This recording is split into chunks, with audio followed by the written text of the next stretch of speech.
إذا هالصحن بذكركم بلسان العصفور فأنتم مش كتير بعاد. أسطورة المطبخ الجزائري معروف بمرقة بيضة أو حمرا، كل ولاية ولمستها ونتيجتها. تليتلي وصفة بتعقد. جيبوا لي بصلتين وسط وقطعوهن وافرموهن منيح، وعلى طنجرة حامية بتزيدوا زيت وسمنة وبتحطوا فوقهم دجاجات، وعليهم بتزيدوا بصل مقطع، فلفل أسود، وما تنسوا الملح. وبالنسبة لأول لمسة عود القرفة فيكن تستغنوا عنه، قلبوهن وحركوهن وعلى مهل سووهن. وبالنسبة لتاني لمسة الحمص، أنا هون حطيته نص سلقة، زيدوا عليها قرن حر وغموها بالمي.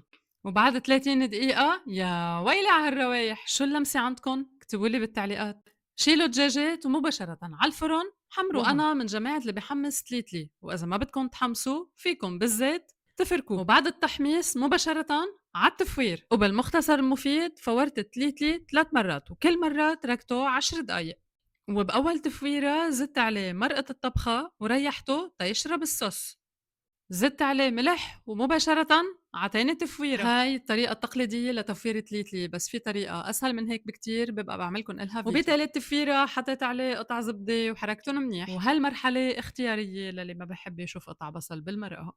على فكرة في اللي بيحط معها خضرة، انتو شو بتحطوا معها؟ كمية المرقة بتكفي لنص كيلو تليتلي، خلوهن يرتاحوا لحتى تليتلي يشرب الصوص، وهاي النتيجة طبق فاخر على الآخر، ومن أطيب الأكلات اللي صارت ماما بتحضرها عندها بالبيت ببيروت. وهلأ قولولي حتشجعوا تسووها؟